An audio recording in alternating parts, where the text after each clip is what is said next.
voy a explicar los detalles más adelante. Y la idea es integrar algunos factores propios al caso colombiano en este marco teórico a fin de tener una mejor comprensión de la economía política de Colombia. Esta es mi agenda para hoy. Primero les voy a presentar un contexto, el contexto que me llevó a mí a desarrollar este proyecto.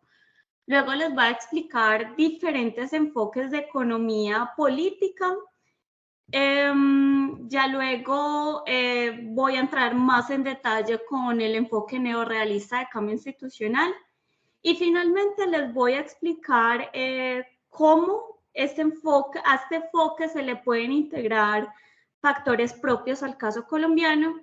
Y ya por último, les presento mis conclusiones y referencias.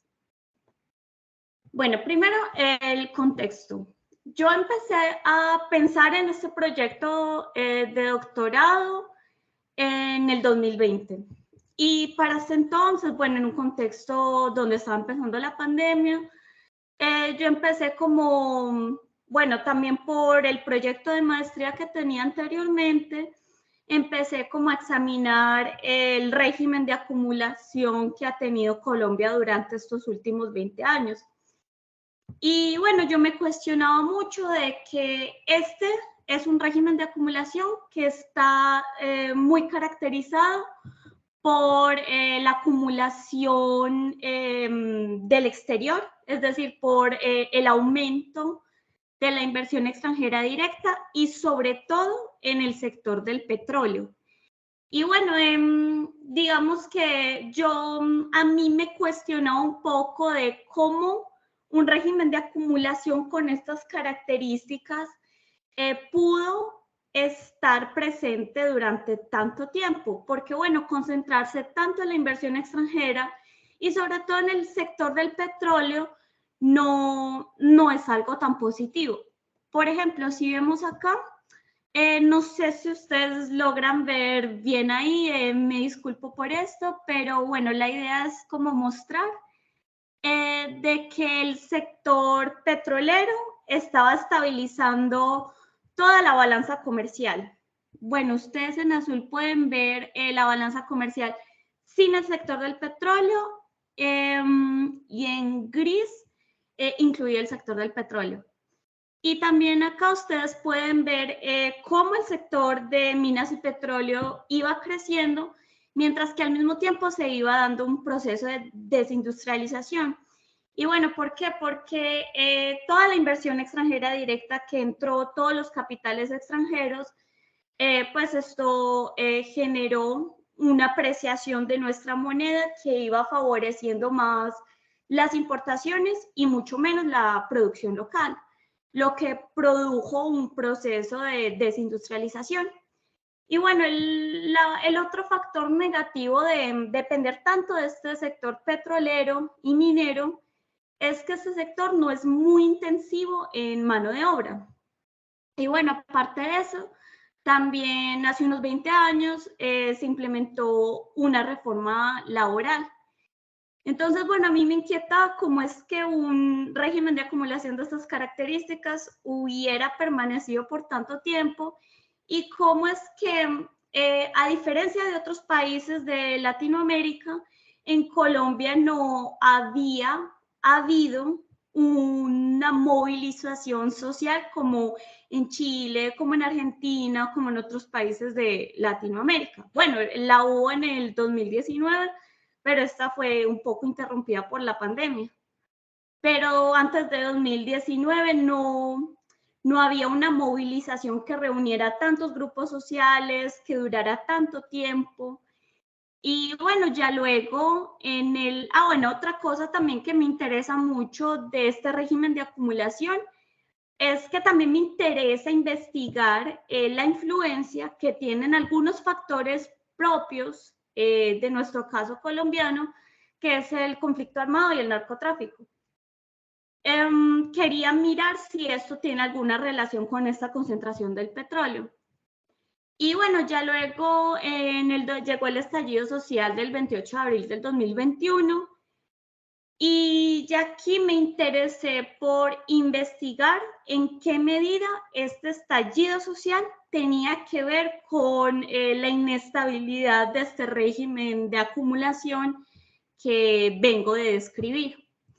Entonces, para poder responder a esta pregunta y mirar cómo las mismas dinámicas de este régimen de acumulación condujeron al estallido social, bueno, lo primero que pienso es que es importante tener un marco teórico que permita explicar la relación entre estos dos factores, es decir, el régimen de acumulación y su crisis. Bueno, y en la economía política, desde ya ofrece diferentes enfoques teóricos.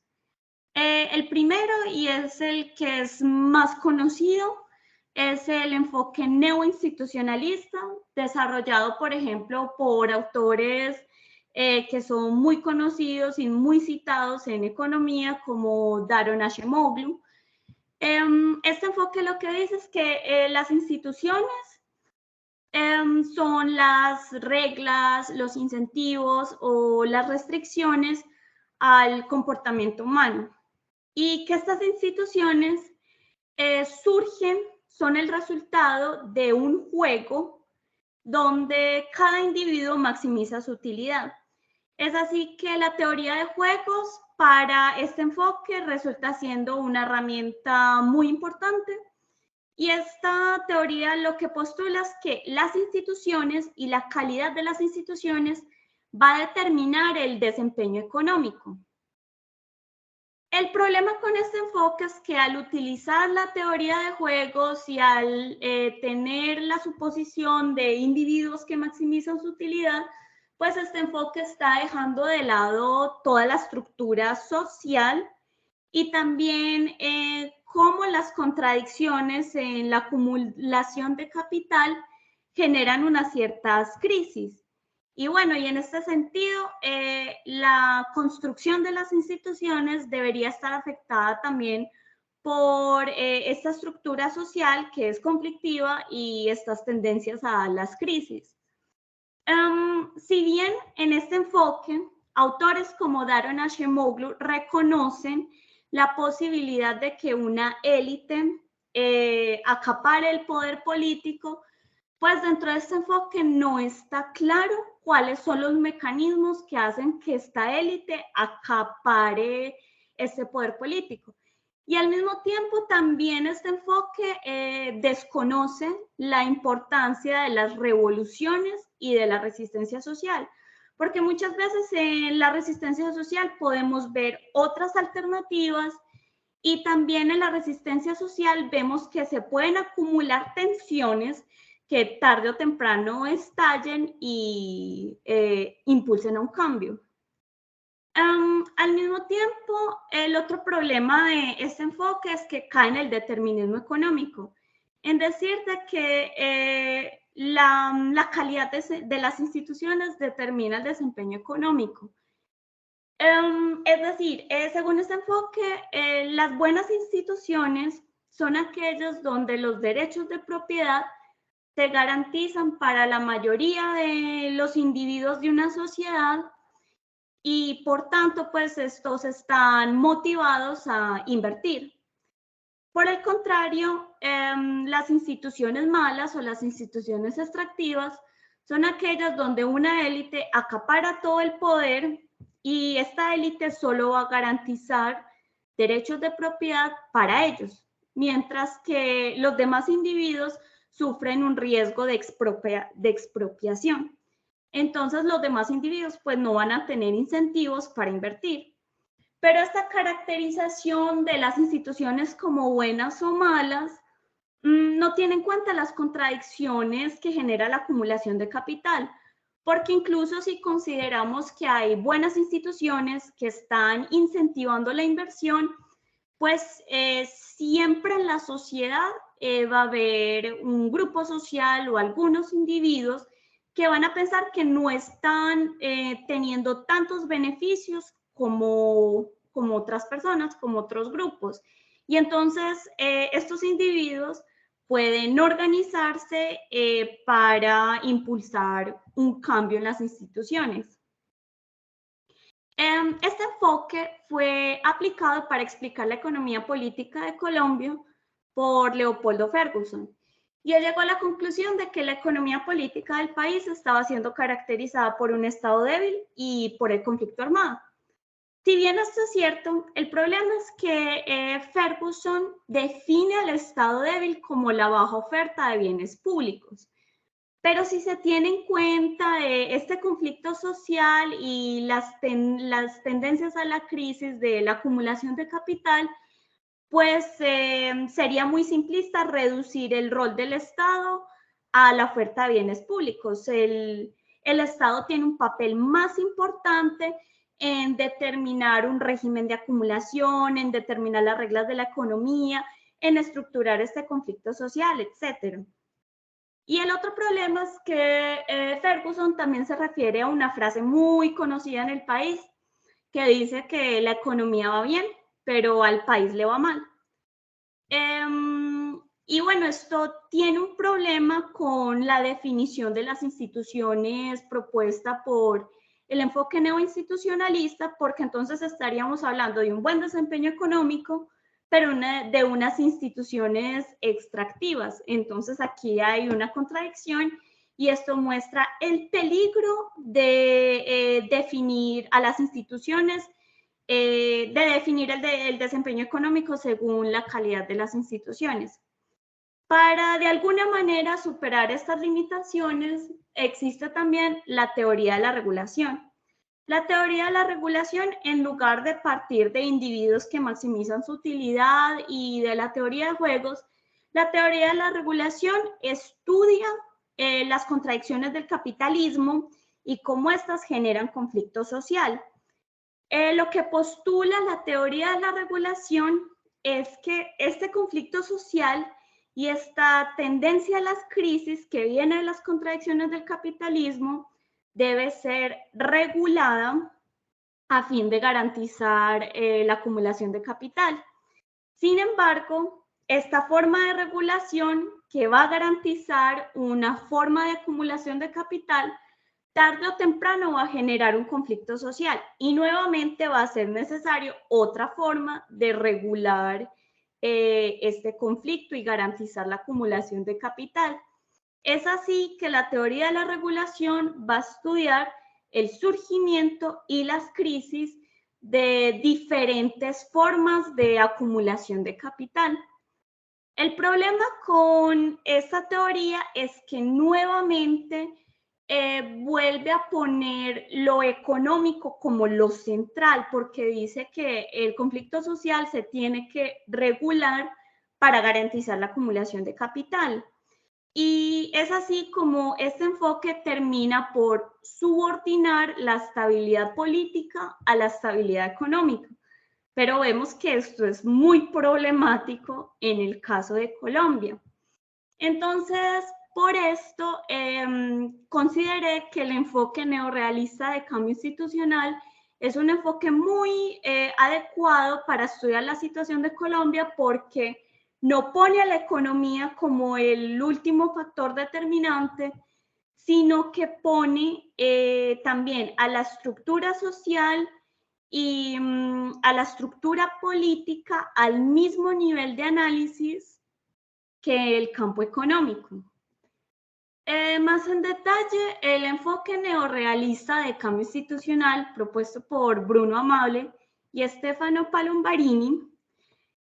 No sé si alcanzan a ver bien la gráfica, pero voy a tratar como de explicar un poco de qué se trata esta gráfica, que digamos resume todo este enfoque neorrealista. Lo que ellos proponen es que el conflicto es que en una sociedad está compuesta por individuos con diferentes intereses y estos intereses son incluso contradictorios, lo que genera un conflicto social en la estructura social. Y esta estructura social viene siendo influenciada por el régimen de acumulación y también por las normas institucionales que hay, por las ideas. Por ejemplo, se tiene la idea de que aquellos que tienen riqueza y capital son muy poderosos, que ocupan una posición prominente en la estructura social.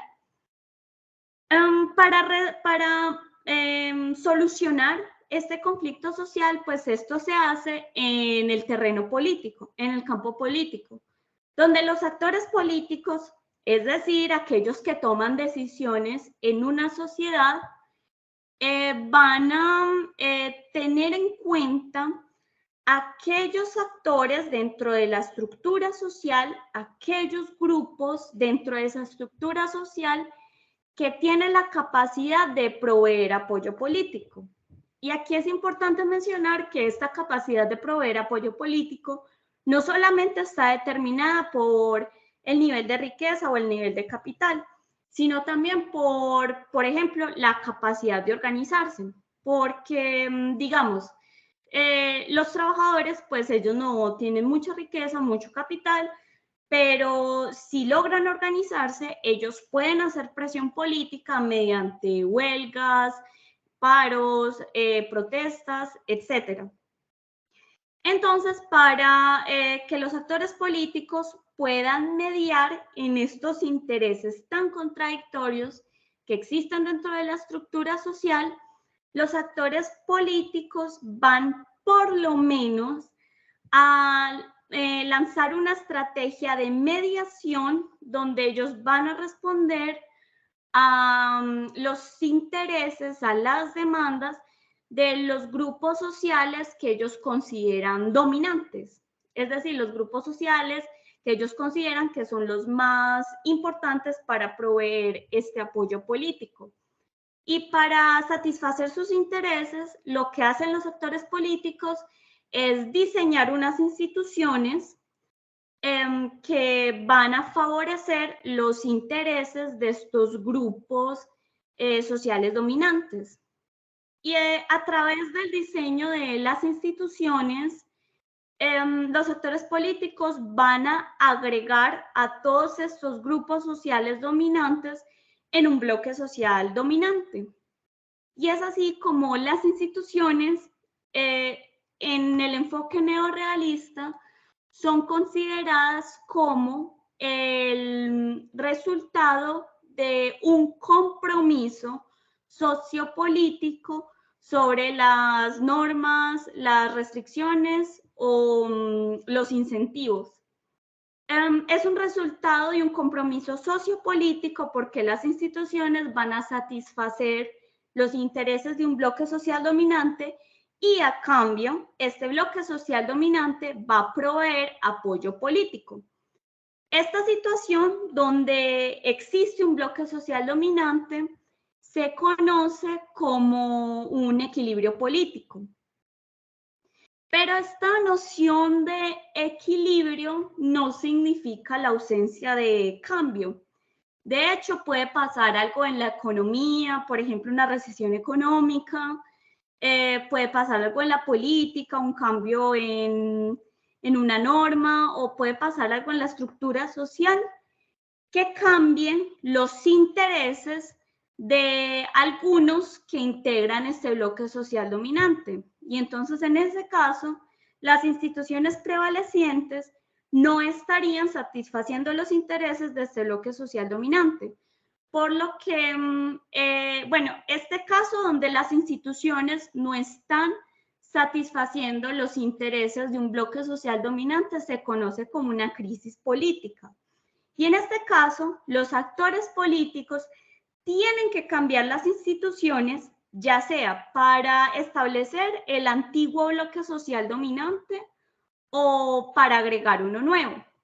Si los actores políticos fallan en diseñar las instituciones para agregar un bloque social dominante, entonces estaríamos hablando de una crisis sistémica.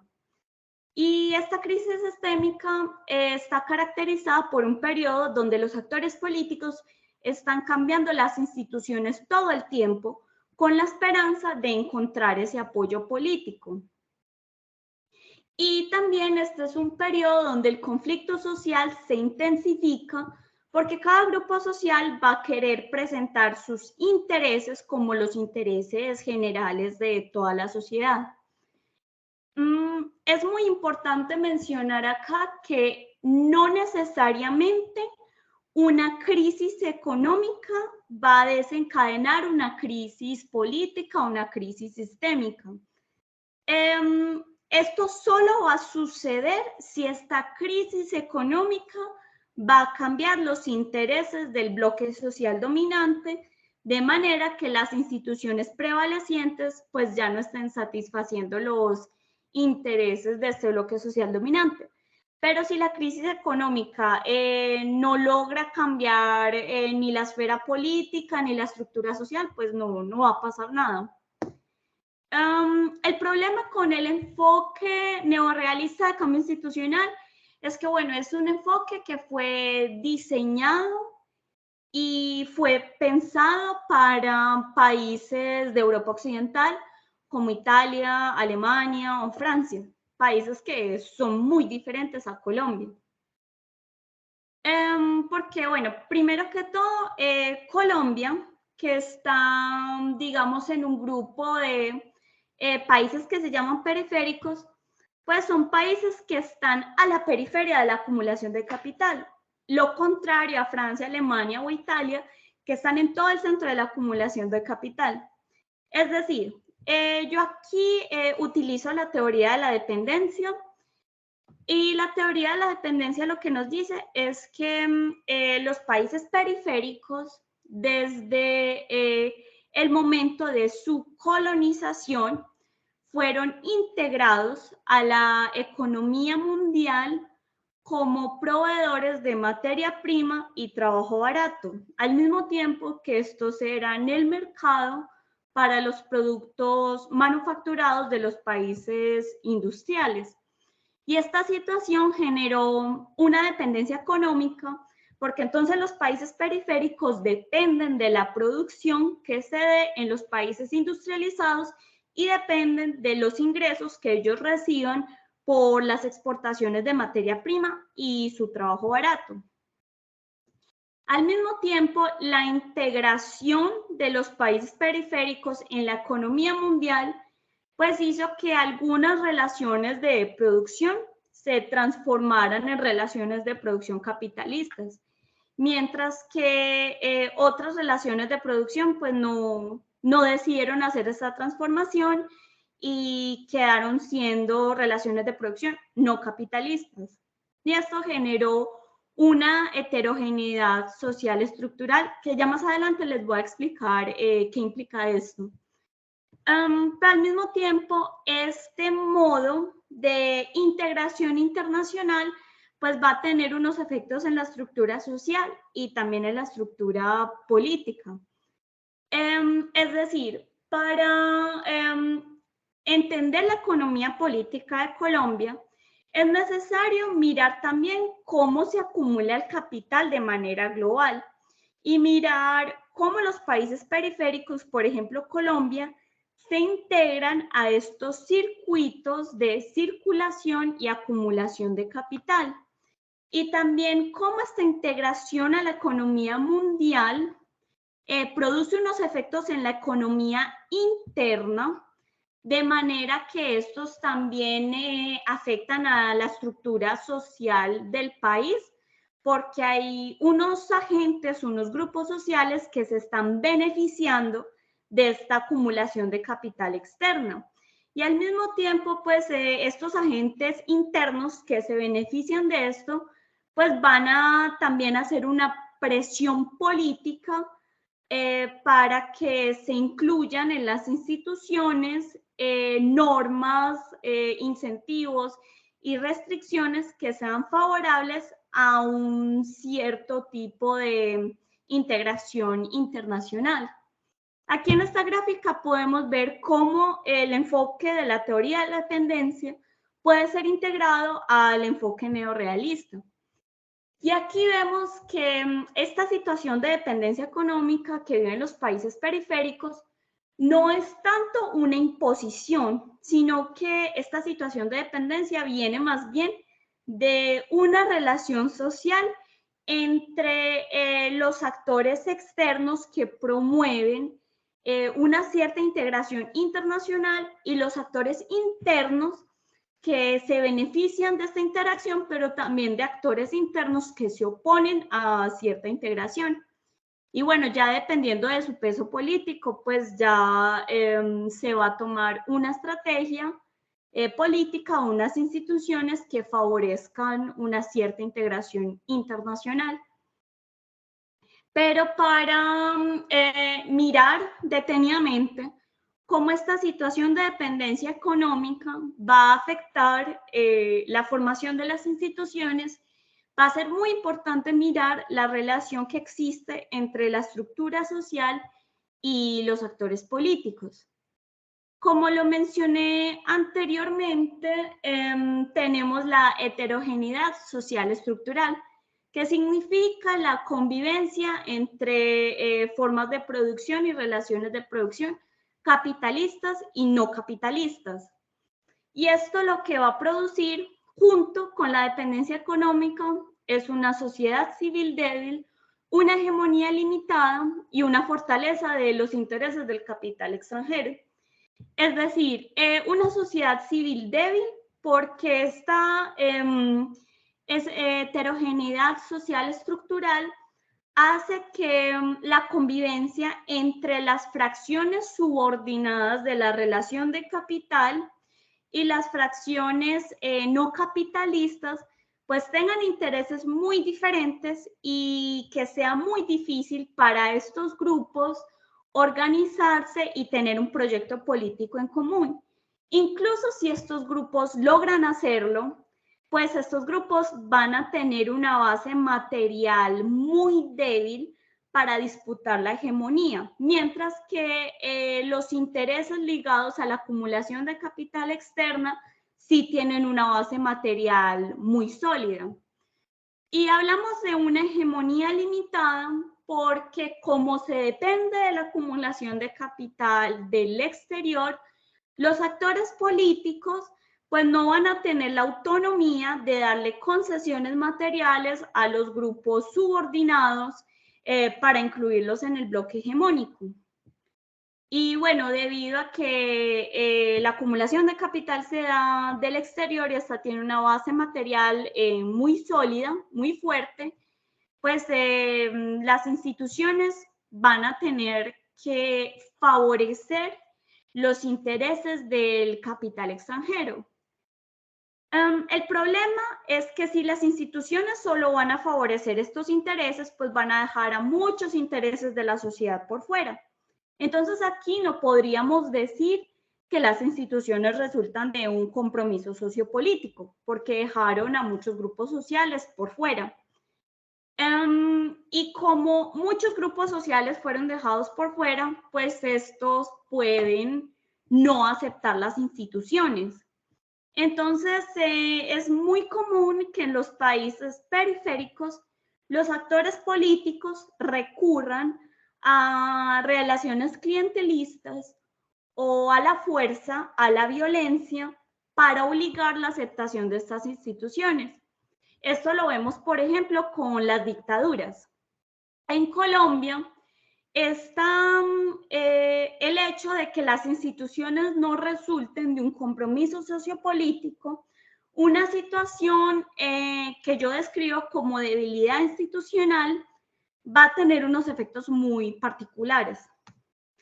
En primer lugar, esta debilidad institucional en Colombia se ve porque las instituciones no están presentes en algunos territorios del país. Lo otro es que las instituciones en Colombia, desde el momento en que Colombia se constituyó como un Estado-nación, estas instituciones han sido incapaces de mediar los conflictos agrarios, mediar los conflictos entre los campesinos colonizadores y los terratenientes. Y debido a esta incapacidad, pues esto ha, de cierta manera, impulsado a que estos grupos usen las armas, usen la violencia para expulsar a su adversario de lo que cada uno considera su propiedad. Y bueno, por allá en 1936, con López Pumarejo, él intentó hacer una reforma agraria, sin embargo, esto falló. Y esto de alguna manera incentivó, digamos, reforzó lo que se conoció como la época de la violencia. Ya luego para lidiar con esta época de la violencia, se estableció el Frente Nacional. Y el Frente Nacional pudo mediar los conflictos que existían entre el Partido Liberal y el Partido Conservador. Pero aquí nuevamente vemos la debilidad institucional porque el Frente Nacional dejó por fuera muchos otros intereses de otros grupos de la sociedad. Y la incapacidad de reconocer estos intereses hizo que muchos de estos grupos sociales vieran en las armas y en la violencia una forma de hacer valer sus intereses. Y dicho de una manera muy simplista, esto fue cómo surgieron algunos grupos guerrilleros en el país. Y nuevamente la debilidad institucional de lidiar con estos grupos guerrilleros hizo que se implementaran leyes que favorecían la formación de grupos de defensa privados, que luego serían los paramilitares. Y por último, también vemos como esta debilidad institucional de responder a los intereses de ciertos grupos de la sociedad que demandaban que el Estado invirtiera en educación, que diera trabajos, etcétera, hizo que muchos grupos de la sociedad encontraran en el narcotráfico, en la economía ilegal o en la economía informal una oportunidad que no les daban las instituciones formales. Entonces es así como vemos que esta debilidad institucional en Colombia propició el conflicto armado y el narcotráfico. Y estas dinámicas cambiaron la estructura social, porque bueno, estos grupos a través del uso de las armas pues tienen una capacidad de intimidación. Aparte, estos grupos pues están acumulando capital y al mismo tiempo este capital, por ser ilegal, trae ganancias muy altas y este capital ilegal se tiene que integrar a una economía legal, lo que hace que los beneficios de esta acumulación ilegal se transformen a la economía legal y se expandan a otros sectores de la sociedad que van mucho más allá de los perpetradores de los grupos violentos y de los narcotraficantes. Y al mismo tiempo, debido a que las instituciones no están presentes en algunos territorios, estos grupos criminales y violentos pueden reemplazar la función de las instituciones. Por ejemplo, las FARC, ellos mediaban disputas familiares en los territorios que estaban bajo su control. Y también es bien conocido que los narcotraficantes, ellos también invertían en deporte, ellos invertían en la construcción de vivienda, de hospitales, etcétera. Y estos cambios en la estructura social generados por el crimen y la violencia van a generar unas presiones políticas, porque los individuos o los grupos sociales que de alguna manera se benefician de estas dinámicas, pues van a querer continuar con ellas. Pero al mismo tiempo hay otros grupos sociales que están siendo muy afectados por estas dinámicas y presionan porque estas dinámicas finalicen. Entonces aquí los actores políticos pues tienen la opción o de permitir el crimen y la violencia o de lidiar con estas dinámicas. Aquí es muy importante mencionar que para, digamos, de alguna manera terminar con estas dinámicas, sería necesario mediar con los grupos que las comenzaron en primer lugar, Porque, bueno, digamos que las mismas instituciones podrían tener una estrategia muy violenta frente a estos grupos, pero esto no solucionaría el problema de debilidad institucional, porque entonces aquí estaríamos hablando de unas instituciones muy violentas, donde esta violencia ciertamente no va a ser legitimada por parte de estos grupos criminales y violentos, que bien lo queramos o no, también son parte de la sociedad colombiana. Entonces, la estrategia que tomen los actores políticos va a depender mucho del apoyo de la sociedad, la fortaleza de las instituciones y también el ambiente internacional. Porque, por ejemplo, puede que Colombia quiera negociar con narcotraficantes y legalizar todo el negocio de la droga. Pero el problema es que la demanda viene de afuera y ya desde afuera hay toda una normativa internacional que prohíbe su consumo. Entonces, de nada serviría que Colombia solito legalizara la droga, pero al mismo tiempo ya vimos que, que Colombia depende de la acumulación de capital externa. E ir en contra de esa normativa internacional puede poner en riesgo estos lazos que se tiene con el capital externo. Bueno, entonces ahora la pregunta sería, ¿qué estrategia tomaron los actores políticos hacia el año 2002? Y bueno, si miramos el ambiente internacional, pues este estaba siendo caracterizado por la lucha antiterrorista, que tenía un enfoque muy violento frente a la negociación con los grupos insurgentes. Y al mismo tiempo, pues vemos que ni el narcotráfico ni el conflicto armado se terminaron. Incluso, aún siendo el propósito de desmantelar a las FARC, pues las FARC no fueron desmanteladas.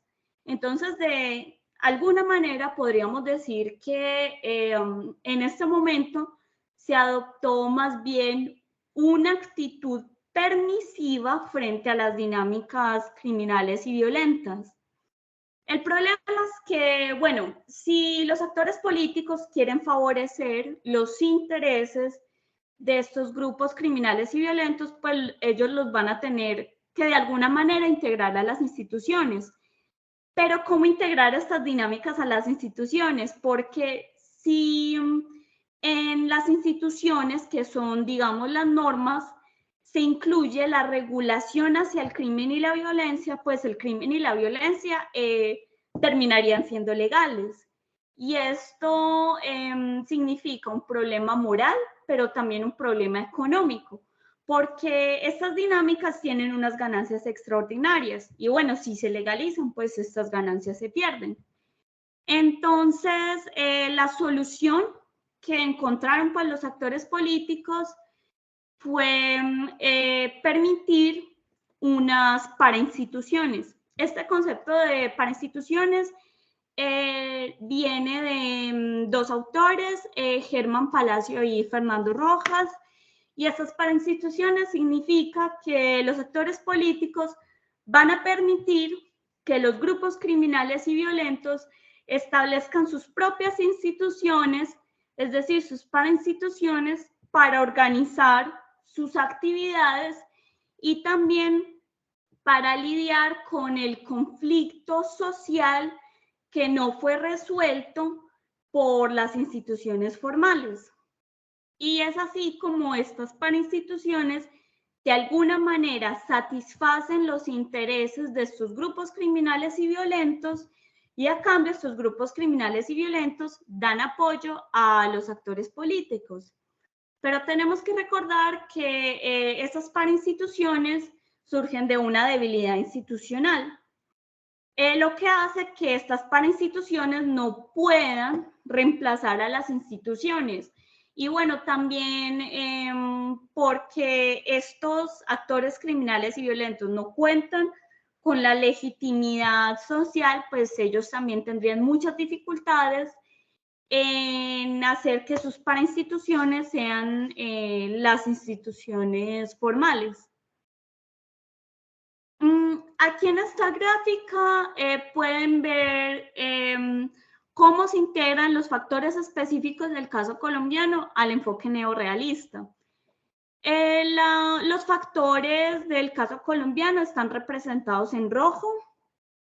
Entonces, la debilidad institucional que viene de que las instituciones no van a tener en cuenta muchos intereses de los grupos sociales, va a propiciar el crimen y la violencia.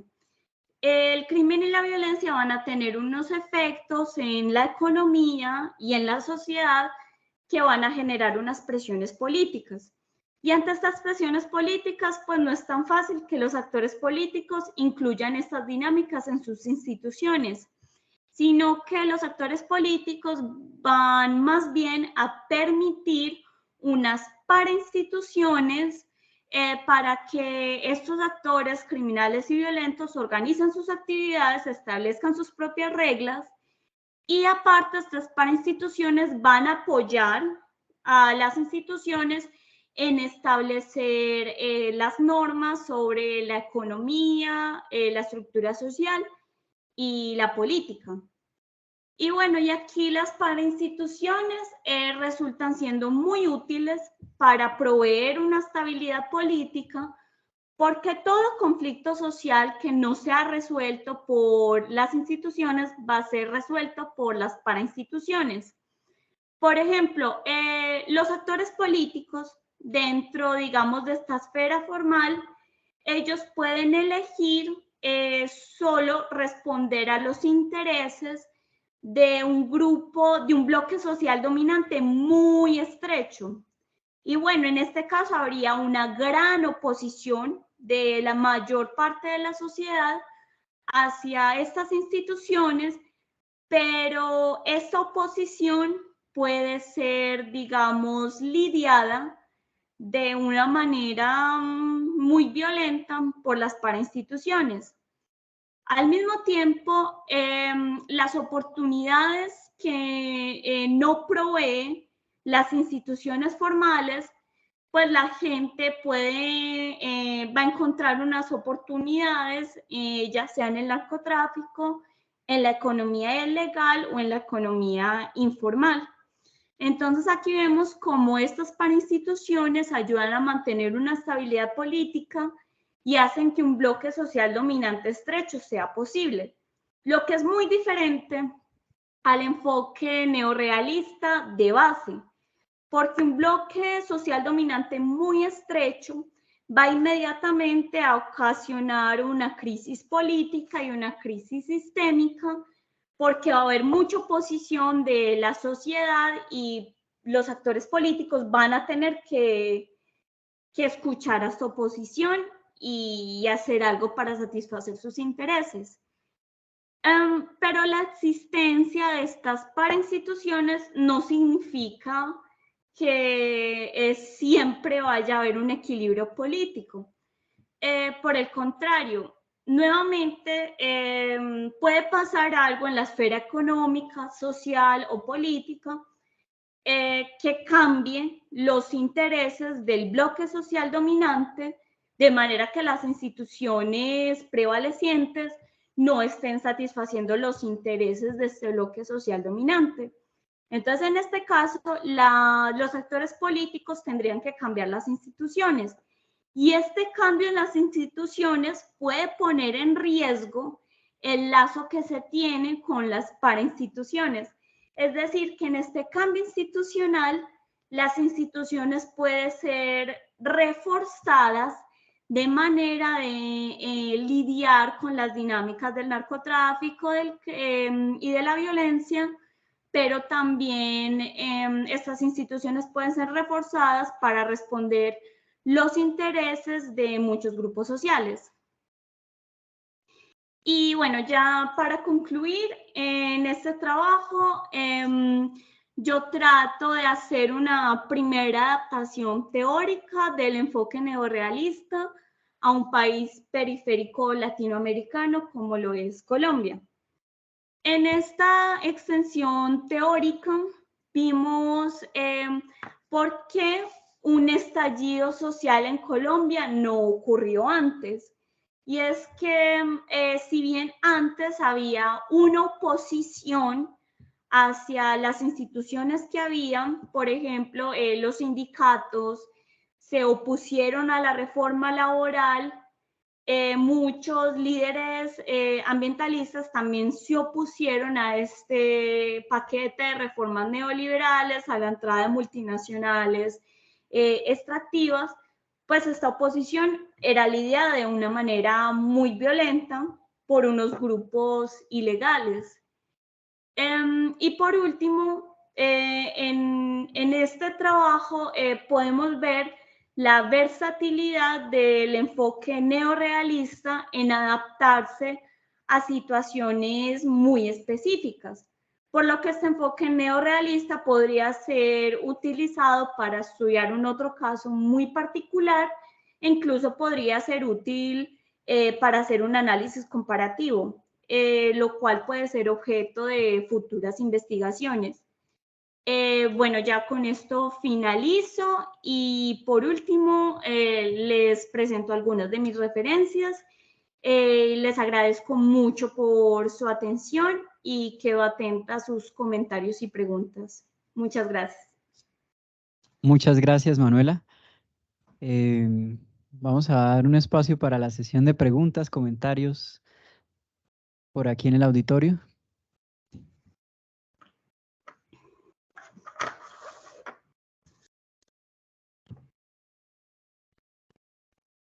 Buenas, buenas. ¿Usted considera que si no hubiera... buenas. ¿Considera que si no hubiera estado el ambiente de la pandemia, porque pues eso fue durante abril, en ese momento estaba la cuarentena, se hubiera dado el mismo estallido social o habría tomado más tiempo o cómo? Muchísimas gracias por su pregunta. ¿Cómo hacemos? ¿Tomamos varias preguntas y después respondo o puedo responder directamente? Yo creo que puedes contestar y yo le voy dando la palabra a las personas que van a participar. Perfecto. Muchas gracias por tu pregunta. No, yo considero que incluso si no hubiera habido pandemia, el estallido social hubiera ocurrido, porque bueno, ya este estallido social comenzó en el 2019 y digamos que de alguna manera fue interrumpido por la pandemia. Bueno, es cierto que con la pandemia, que digamos también afectó mucho a la economía informal, que digamos que aquí vimos el peso que tiene la informalidad en la economía colombiana, pues como esta pandemia afectó a la economía informal, esto alimentó mucho el descontento social. Yo creo que incluso si no hubiera habido pandemia, bueno, desde el gobierno ya estaban pensando un paquete de reformas. Y bueno, el gobierno fue un poco, no quiso escuchar como estas protestas del 2019.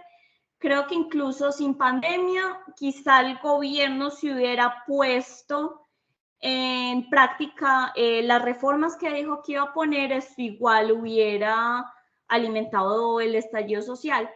Como dices, pues de pronto sí hubiera tomado más tiempo, pero yo creo que igual se hubiera dado porque igual estas dinámicas de acumulación de depender del petróleo estaban ya mostrando su inestabilidad.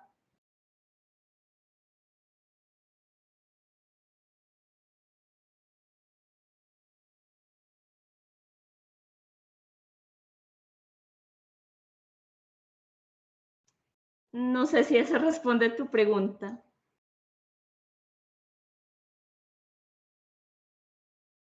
Bueno, muchas gracias. El profesor Wilfred tiene una pregunta. Hola, muchas gracias, Sebastián. Sí. Bueno, comentario y quizá una pregunta también inquietante, porque primero que todo, bueno, Manuela, muchísimas gracias por la presentación, muy interesante. Precisamente yo trabajo en la universidad en el área de desarrollo económico y economía política, y pues me interesó bastante la presentación. Pues no sé, me llama la atención porque me hace recordar un poco los textos desde Falsborda hasta ahorita investigaciones más recientes con el de estado alterado, por ejemplo, que me parece que está muy ajustado al marco analítico que estás desarrollando, o el de Nación Vetada también, ¿no? Creo que pues de hecho allí, como veo el título, porque también pues me perdí como los 10 primeros minutos de la conferencia, es desarrollando un marco teórico para el estudio de los regímenes de acumulación y las crisis en Colombia. Yo quiero precisamente enfocar la pregunta es a ese aspecto, ¿no? Y es, ¿por qué el neorrealismo? Es decir, yo veo, de hecho, en las referencias, y quería anotar eso. Muchas gracias por esta última esta última slide que nos pones ahí en pantalla, y es Acemoglu y Robinson, ¿no? ¿Por qué no? Precisamente porque pues, yo tengo cierta preferencia también por el neoinstitucionalismo y las investigaciones de Acemoglu y Robinson, y allí ese ha sido quizá mi marco analítico en los últimos años. De hecho, en una de las investigaciones que en conjunto con el profesor Sebastián hemos venido desarrollando, y es por qué dejar a un lado el neoinstitucionalismo, ¿cierto?, para el análisis de estas realidades e irnos hacia el neorrealismo. Eso es quizá mi única inquietud. Perfecto, muchas gracias. Bueno, pues muchísimas gracias por tu pregunta. Una pregunta muy pertinente. Bueno, porque no la escuela institucionalista, el enfoque neoinstitucionalista. Bueno, porque lo expliqué al principio de mi presentación, de que el enfoque neoinstitucionalista tiende a utilizar la teoría de juegos como método. Y este enfoque neoinstitucionalista postula que las instituciones surgen de un juego donde cada individuo maximiza su utilidad. Quiere decir que este enfoque institucionalista cae en el método, en el individualismo metodológico. Y al hacer esto, pues este enfoque va a ignorar mucho toda la estructura social, así como la tendencia que tiene la acumulación de capital a generar unas crisis, y cómo estas crisis impactan en la estructura social. El problema con el enfoque neoinstitucionalista, considero yo, es que tiende a ignorar el rol de la resistencia social y de las revoluciones, porque según este enfoque neoinstitucionalista, pues las revoluciones nunca pasan o raramente suceden, porque es muy costoso para el individuo, digamos, emprender una revolución, pues se tiene como incentivo de dejar que los demás hagan la revolución. Pero en realidad, digamos, en la revolución y en la resistencia social, aquí vemos las tensiones que se están generando por una manera de hacer las cosas. Y el otro problema que yo considero con el enfoque neorrealista es que tiende a considerar que la calidad, el desempeño económico depende de la calidad de las instituciones. Pero es muy difícil hablar de buenas o malas instituciones si se tienen en cuenta estas contradicciones que genera la acumulación de capital. Porque incluso si se tienen las buenas instituciones que consideran Acemoglu y Robinson, que son estas instituciones que garantizan derechos de propiedad y que van a incentivar la inversión y el crecimiento económico, pues incluso con inversión y crecimiento económico, siempre va a haber un grupo en la sociedad que está sintiendo que no está obteniendo suficientes beneficios de esto, y este grupo puede organizarse y presionar para un cambio institucional. Es decir, que las instituciones están cambiando todo el tiempo por estas mismas contradicciones en la acumulación de capital y el conflicto social. Entonces es muy difícil hablar de buenas o malas instituciones.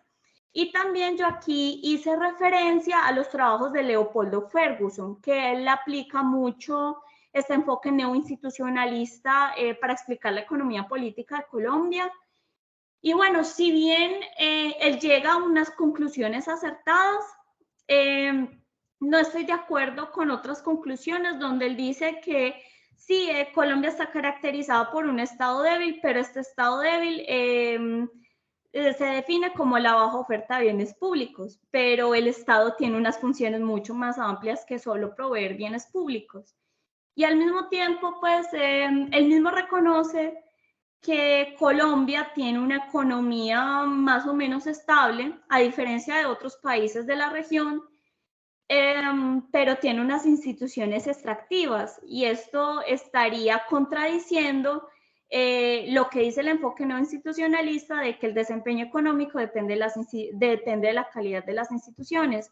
Es por eso que, bueno, yo de entrada decidí descartarlo y después seguí con el enfoque de la teoría de la regulación, que sí considera como toda la estructura social, las contradicciones que se generan y ese conflicto social.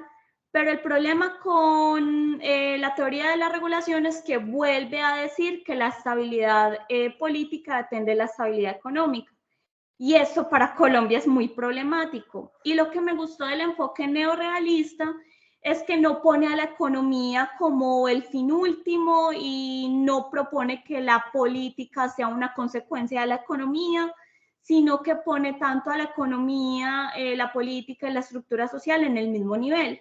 Y eso fue, digamos, lo que más me gustó de este enfoque y por lo que yo pienso que es interesante para comprender el caso de Colombia, donde tenemos una economía, bueno, que a comparación de otros países de la región no ha tenido crisis tan graves, no ha tenido una crisis de deuda tan grave y bueno, a pesar de eso, pues hay muchos otros problemas políticos que considero que de alguna manera deben estar afectando este régimen de acumulación. Muchas gracias. Muchísimas gracias. Espérame un segundo que se me está descargando el computador. Voy aquí. ¡Qué pena! Listo, ya podemos continuar. Hola, tengo una pregunta respecto al término de parainstituciones. No sé si me podrías dar algunos ejemplos en el contexto colombiano. Sí, sí, muchísimas gracias por tu pregunta. Bueno, las parainstituciones se refiere a que, bueno, las instituciones formales como tal son definidas como normas, incentivos y restricciones a una cierta actividad. En este caso, con las parainstituciones, pues como se mencionó anteriormente, el conflicto armado y el narcotráfico también requieren una organización, también requieren unas normas, unos incentivos y unas restricciones. Pero estas normas, incentivos y restricciones, pues obviamente no pueden venir, digamos, desde la constitución política, porque esto pues sería como legalizar estas dinámicas. Entonces, lo que significan las parainstituciones es las propias normas, restricciones e incentivos que ponen, o sea, que están a cargo de, digamos, estos grupos armados y los grupos criminales. Ellos mismos deciden sobre estas normas y bueno, y los actores políticos lo que hacen es como dejarlos que lo hagan. Y es así como, digamos, estas parainstituciones definen las normas de estas actividades criminales y violentas y también de cómo las parainstituciones digamos que había explicado anteriormente que en Colombia hay una debilidad institucional porque las instituciones pues no están presentes, no consideran alguna parte de la sociedad, no consideran los intereses de una parte de la sociedad, y digamos que lo que hacen las parainstituciones es darle una solución a ese conflicto social que anteriormente no fue resuelto. Entonces, por ejemplo, está el caso de la reforma laboral que se implementó en el 2002, que tuvo mucha oposición por parte de los sindicatos, y fue un periodo donde asesinaron a muchos líderes sindicales. Y bueno, y para asesinar a esos líderes sindicales, habían unos grupos violentos con un modus operandi. Y digamos, este modus operandi hace como parte de esas parainstituciones. Podemos pensar, digamos, en otro caso de la economía ilegal, donde la gente pues no encuentra oportunidades económicas en el modelo de acumulación, en el modelo económico que fue establecido por las instituciones. Digamos, en este caso, en el modelo neoliberal, que en las reformas neoliberales que proponían una flexibilización del trabajo, y bueno, y esto hizo que mucha gente que no encontró un trabajo en la formalidad, pues viera en la informalidad una oportunidad. Y nuevamente, este modelo económico informal está definido por estas parainstituciones. Muchas gracias. ¿Hay alguna otra pregunta, comentario? Yo quería hacer una pregunta tal vez para cerrar. ¿Esto pasa también en los países no periféricos? Este marco teórico, esto que encontraste, también pasa en Italia, por ejemplo. Hay unas parainstituciones, hay una influencia de esas parainstituciones en la política y se cierra el ciclo nuevamente. O sea, vuelve a pasar algo similar a Colombia. Esta es una muy buena pregunta. Muchísimas gracias por la pregunta. Bueno, yo diría que en los países no periféricos no tenemos como este caso de debilidad institucional y para instituciones. Bueno, en principio porque digamos como que si comparamos a Italia con Colombia, si bien es cierto que Italia digamos que tiene unas mafias y todo esto, pues las mafias resultan siendo como más importantes en otros países que en la misma Italia. O sea, digamos como que las mafias en el campo político en Italia no tienen, digamos, como esa misma fuerza que tienen algunos grupos criminales en Colombia, porque digamos que las mafias tienen más bien su red en lo internacional. Y bueno, lo otro es que Colombia, bueno, Italia, a diferencia de Colombia, bueno, Italia tiene una industria, Italia acumula capital internamente, y esto es lo que hace que al interior del país, los actores políticos al interior del país, pues tengan, digamos, como una acumulación autónoma que les permita, digamos, tener un consenso político como mucho más amplio, de que puedan responder a diferentes intereses. Sin embargo, sí es cierto que con la globalización, y bueno, Italia también ha tenido sus crisis, esto, digamos, puede ser cuestionado de alguna manera, pero digamos, esta pregunta que me estás haciendo, también se la formulé a el coautor del enfoque neorrealista, Stefano Palombarini, que él ha tratado el caso de Italia. Y bueno, él mismo me explicó que para Italia las mafias no representan una fuerza política importante. Digamos, como en Colombia, así sea de una manera indirecta, sí representan una presión política. Bueno, muchas gracias, Manuela. Muy amable por tu exposición, por tu tiempo y por tu carisma. Muchas Esperamos tener un contacto nuevamente contigo y pues agradecerle al profesor Raimundo también, ¿no? Que fue el que nos contactó, que estuvo en este espacio hace como 15 días más o menos. Muchas gracias. Muchas gracias, Sebastián, y muchas gracias a todos ustedes por la cálida bienvenida. Y sí, espero verlos muy pronto y si tienen otras preguntas, otros comentarios, al principio les había dejado mi dirección de correo y nuevamente muchas gracias y espero verlos pronto. Perfecto. Muchas gracias. Hasta luego. Hasta luego.